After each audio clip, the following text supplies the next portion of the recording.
Hello everyone, welcome to Adobe Photoshop course. My name is Samila and I'm gonna be the instructor for this course.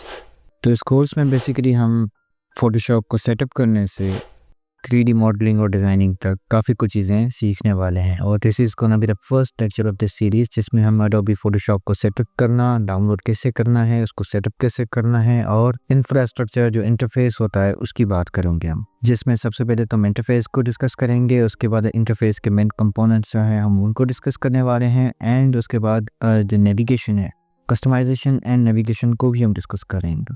तो आइए start करते हैं। तो सबसे पहले तो अडोबी फोटोशॉप को डाउनलोड करने के लिए आप अडोबी की ऑफिशियल वेबसाइट पे जा सकते हैं जहाँ पे आपको ऑफिशियल वर्जन ऑफ फोटोशॉप मिल जाएगा जिसमें आपको 7 डेज़ ऑफ ट्रायल मिलेंगे। फॉर ट्रायल पीरियड आपको कोई भी कोर्स पे नहीं करनी पड़ेगी बट आफ्टर दैट आपको ये चार्ज पड़ेंगे। और अगर आप स्टूडेंट हैं या टीचर हैं या आप बिज़नेस ओनर हैं तो आपके लिए कुछ डिफरेंट प्लान्स भी होते हैं इनके पास, जैसे कि for as I know Adobe Photoshop पे स्टूडेंट्स और टीचर्स के लिए 70% का डिस्काउंट चल रहा है। लाइक $59 में से आपको जस्ट $15 पे करने पड़ेंगे अगर आप एनुअल सब्सक्रिप्शन करते हैं। बट ये लाजिम नहीं है कि आप यहाँ से ही फ़ोटोशॉप डाउनलोड करें, आप कोई और रिसोर्स भी यूज़ कर सकते हैं। सो फॉर नाउ मैंने फ़ोटोशॉप को सेटअप कर लिया हुआ है और करंटली मैं अडोबी फ़ोटोशॉप का 2020 CC वाला वर्जन यूज़ कर रहा हूँ। और रही बात रिक्वायरमेंट्स की, सिस्टम रिक्वायरमेंट्स की, तो सिस्टम रिक्वायरमेंट्स आपके लिए जो हैं वो ये आपके सामने हैं कुछ, बट आपके पास अगर बेसिक पीसी है 3rd या 4th जनरेशन का तो आप उस पर बहुत इसको स्मूथली चला सकते हैं। ऑलराइट, तो जैसे ही आप फोटोशॉप को सेटअप करेंगे इंस्टॉल करने के बाद आपके पास कुछ इस तरह का इंटरफेस आएगा। तो चलिए इसको डिस्कस करते हैं। तो सबसे पहले आपके पास यहाँ पे क्रिएट ए न्यू डॉक्यूमेंट का ऑप्शन आता है। इसको हम देखते हैं। ओपन का मतलब ये होता है कि अगर आपके पास कोई ओपन पहले से कोई फाइल पड़ी हुई है तो हम उसको ओपन कर सकते हैं डायरेक्टली यहाँ से। उसके बाद हमारे पास यहाँ पे इसकी सॉर्टिंग होती है जिसे हम ये देख सकते हैं। ये वो फाइल्स हैं जिन पे हमने रिसेंटली काम किया है। उसके बाद अगर आपके पास कोई स्पेसिफिक फ़िल्टर है या कोई चीज़ सर्च करना चाहते हैं तो आप यहाँ से सर्च कर सकते हैं, अदरवाइज़ आपके पास यहाँ पे भी एक फ़िल्टर होता है। क्रिएट फाइल करने के लिए आप फाइल में जाके न्यू को भी क्लिक कर सकते हैं या क्रिएट न्यू इस ऑप्शन को क्लिक करने, तो आपके पास यहाँ पे कुछ ऑप्शंस आते हैं लाइक दिस। सब बड़ा कर रहा हूँ थोड़ा सा। अगर हम इनको डिस्कस कर लें तो सबसे पहले तो आप अपने फाइल को या प्रीसेट को नाम देते हैं। फॉर एग्जांपल इसको मैं डिफ़ॉल्ट दे देता हूँ। उसके बाद आप अपने कैनवस की हाइट और विड्थ को डिफ़ाइन करेंगे और उसका यूनिट भी डिफ़ाइन करेंगे कि पिक्सेल्स में या इंचेस में। तो फॉर नाउ मैं इसको यही रहने देता हूँ क्योंकि कैनवस और आर्टबोर्ड्स को हम बाद में डिस्कस करेंगे when I open this file. उसके बाद रेजोल्यूशन पिक्सेल्स हैं, इसको भी हम रहने देते हैं, अभी हम इसको भी बाद में डिस्कस करेंगे। बट कलर मोड आपके पास कुछ इस तरह होते हैं। बिटमैप होता है, ग्रे स्केल होता है। ग्रे स्केल यानी कि ब्लैक एंड वाइट, ये मोस्टली प्रिंटिंग में यूज़ होता है जब आप पेपर पर प्रिंट कर रहे होते हैं, black and white printer. RGB red, green and blue colours, ये वेब कलर्स होते हैं। जब आप किसी ऐसी फाइल पे काम कर रहे हो जो किसी वेब एप्लीकेशन पे या वेबसाइट पे अपलोड होनी है या इंटरनेट पे यूज़ होनी है तो उसके लिए हम मोस्टली RGB को यूज़ करते हैं। उसके बाद होते हैं हमारे पास CMY के कलर्स जो हमारी प्रिंटिंग जो प्रेस होती है वहाँ पे यूज़ होते हैं। किसी भी प्रिंटिंग पेपर पे प्रिंटिंग हो, किसी टी-शर्ट पे हो, किसी मग पे हो, या लैब कलर्स हो। उसके बाद हमारे पास ये हैं लैब कलर्स। तो फॉर हम बैकग्राउंड कंटेंट को वाइट में ही रखते हैं और हम कैनवस चूज़ करते हैं जो डिफ़ॉल्ट है। उसके बाद कुछ ये ऑप्शंस भी होते हैं जैसे कि सेव्ड, मतलब आपने अगर पहले किसी प्रीसेट पे काम किया है और उसका सेव है आपके पास तो यहाँ पे आएगा। आप फ़ोटो पे काम करने चाहते हैं तो आपके पास कुछ यहाँ पे कैनवासेस होते हैं। प्रिंट के लिए काम करते हैं तो आपके पास वहाँ पे कुछ डिफरेंट प्रीसेट्स होते हैं। आर्ट एंड इलस्ट्रेशन के डिफरेंट प्रीसेट्स होते हैं जो आपके पास डिफ़ॉल्ट में सेव होते हैं। अगर आप वेब पे काम करना चाहते हैं तो आपके पास कुछ इस तरह के प्रीसेट्स होते हैं। मोबाइल के अपने प्रीसेट्स होते हैं। यहाँ पे देख सकते हैं आपके डिफ़ॉल्ट में बहुत सारे मोबाइल्स के मॉडल्स भी लगाए हुए हैं, जैसे iPhone X हो गया, iPhone 8 7 Plus हो गया, iPad हो गया, एंड फिल्म एंड वीडियो के अपने प्रीसेट्स होते हैं अगर आप किसी वीडियो पे काम करना चाहते हैं तो फॉर नाउ हम वेब को ही यूज़ कर लेते हैं क्योंकि हम वेब पे ही काम करेंगे मोस्टली। तो जैसे ही आप क्रिएट को क्लिक करेंगे तो आपके पास कुछ इस तरह का इंटरफेस आ जाएगा। इसमें सबसे पहले आपके सामने जो चीज़ होगी वो आपका आर्ट बोर्ड होगा, आर्ट बोर्ड या आपका कैनवस, इसको हम कैनवस भी कहते हैं। उसके बाद आपके पास ये पूरा का पूरा मेन इंटरफेस होता है जिसके कुछ कंपोनेंट्स होते हैं, जैसे कि आपका ये टूल बार हो गया, ये आपके लेयर पैनल्स हो गए, ये आपका ऑप्शन बार हो गया, और इस सारे सिस्टम को इंटरफेस को हम कहते हैं वर्क स्पेस, और इसको हम कहते हैं कैनवस एरिया। आपके टूल पैनल में काफ़ी सारे टूल्स होते हैं जिनको हम बारी बारी एक्सप्लोर करेंगे, और आपके पास ये ऑप्शन बार में भी काफ़ी सारे ऑप्शंस होते हैं जिनको भी हम एक्सप्लोर करेंगे। फॉर नाउ हम वर्क स्पेस को यूज़ करते हैं।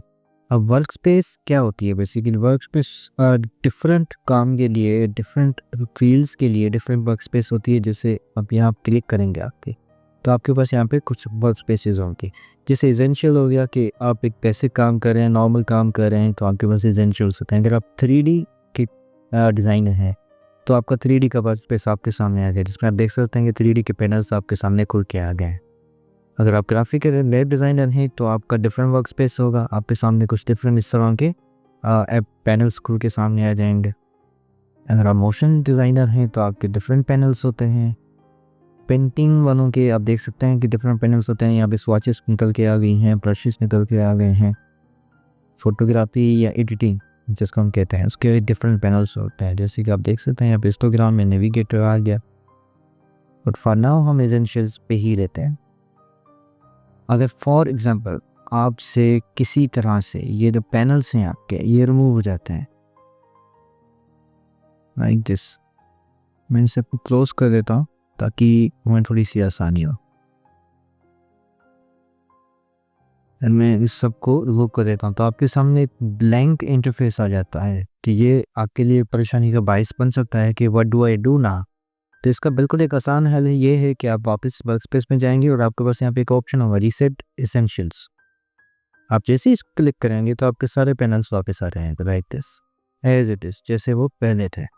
अब फॉर एग्जांपल आपको यहाँ पे कुछ चीज़ें नहीं चाहिए एसेंशियल्स में, या आप अपना कोई पैनल बनाना चाहते हैं, तो आप यहाँ पे सिंपली पैनल्स अपने खोलें। पैनल्स कहाँ से खुलेंगे? आपके पास यहाँ पे पैनल विंडोज़ होते हैं।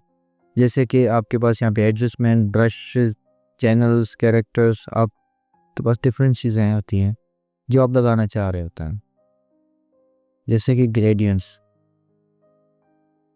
ग्रेडियंट्स भी आपके आ गए हियर। मैं इनको यहाँ पे सेट कर देता हूँ। उसके बाद हमारा स्वॉचेस भी हमारे आ गए हैं यहाँ पे। तो बेसिकली आपने ये कस्टमाइज्ड वर्क स्पेस अपने लिए बनाया है, तो इसको आप अपने नेम से सेव कर सकते हैं, ना डिफ़ॉल्ट या पर्सनल भी कह सकते हैं इसको जैसे ही सेव करेंगे तो आपका ये वाला वर्क स्पेस जो आपने खुद बनाया है, कस्टमाइज़ किया, वो यहाँ पे सेव हो गया होगा। आप देख सकते हैं पर्सनल। तो अब इसी में ही वही चीज़ होती है। फॉर एग्जांपल अगर मैं इसको रिमूव कर लूँ यहाँ से, ऑलराइट, तो आप सिंपली अपने ही वर्क स्पेस को भी रीसेट कर सकते हैं। नहीं दिस आपका पैनल वापस आ गया। आप अपने किसी डॉक्यूमेंट को ओपन करना चाहते हैं, यहाँ से ओपन कर सकते हैं। बाकी कुछ चीज़ें हैं जो काफ़ी इसमें ज़्यादा हैं, उनको हम वक्त के साथ साथ विद स्पैन ऑफ टाइम इनको हम डिस्कस करते रहेंगे। बट अगर किसी चीज़ को एक्सपोर्ट करना चाहते हैं एज अ PNG, या आपके पास कोई दूसरा एक्सटेंशन है जिसके साथ इसको एक्सपोर्ट करना चाहते हैं, तो यहाँ से एक्सपोर्ट कर सकते हैं आप।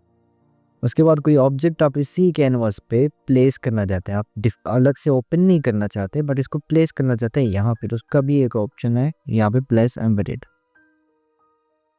तो हम यहाँ से किसी भी चीज़ को प्लेस कर सकते हैं। फॉर एग्जांपल मैं यहाँ पे किसी चीज़ को पिक करता हूँ। मैं ये पिक्चर है मेरी, मैं इसको यहाँ पे प्लेस करता हूँ, तो आप देख सकते हैं कि इसी कैनवास पे हमारी ये पिक्चर आ गई है। ऑलराइट, अब जैसे ही मैं इसको एंटर करूँगा तो ये यहाँ पे प्लेस हो जाएगी और ये स्मूथ भी हो जाएगी। अब आपके पास यहाँ पे कुछ ऑप्शंस होंगे यहाँ पे, जैसे कि शो ट्रांसफॉर्म कंट्रोल्स। तो ये बाउंडिंग बॉक्स आपको नज़र आ रहा है, इसको हम कहते हैं शो ट्रांसफॉर्म कंट्रोल्स। इसको जैसे ही ऑफ करेंगे आप तो ये आपका ऑफ हो जाएगा और आपको वैसे ही इसको कंट्रोल आप कर सकते हैं, बट आपको गाइड्स नहीं होंगे। तो गाइड्स के लिए आपने क्या करना है, जस्ट इस टिक बॉक्स को चेक कर देना है। मैं कंट्रोल और अल्टर और शिफ्ट दबा के इसको छोटा और बड़ा कर सकता हूँ, इसकी साइजिंग्स ख़राब नहीं होंगी। चलें इसको मैं और छोटा कर देता हूँ और मैं चाहता हूँ कि ये यहाँ से इस कैनवस पे आ जाए, बीच में आ जाए। तो सिंपल है, यहाँ पे हमारे पास कुछ ऑप्शंस होते हैं। अगर मैं इसको यहाँ से क्लिक करूँगा तो बीच में आ जाएगा, मेरे ऊपर कोने में भी डाल सकते हैं। तो इसको हम अलाइन भी बड़े आसानी से कर सकते हैं। अब देखें ये हॉरिजॉन्टल वर्टिकली बेसिकली मूव कर रहा है, नेविगेट कर रहा है। अब उसी तरह ये हॉरिजॉन्टली भी नेविगेट कर सकता है। तो आपको इसको बड़ी आसानी से मूव कर सकते हैं, देख सकते हैं। अब ये ऊपर कर रहा है, ये नीचे कर रहा है, ये बीच में ला रहा है। अब ये पीछे कर रहा है, ये आगे कर रहा है और ये उसको बीच में अलाइन कर रहा है। राइट, तो आई होप आपको यहाँ तक फोटोशॉप का बेसिक काम समझ आ गया होगा। नेक्स्ट वीडियो में हम कुछ और चीज़ें हैं जो डिस्कस करेंगे। आई होप आपको ये सारी चीज़ें बिल्कुल क्लियरली समझ आ गई होंगी, इंटरफेस और tempo control panels and all. So thank you for watching, मिलते हैं अगली वीडियो में, तब तक अल्लाह हाफिज़। Thanks for watching. Don't forget to like, subscribe and hit the bell button for the updates.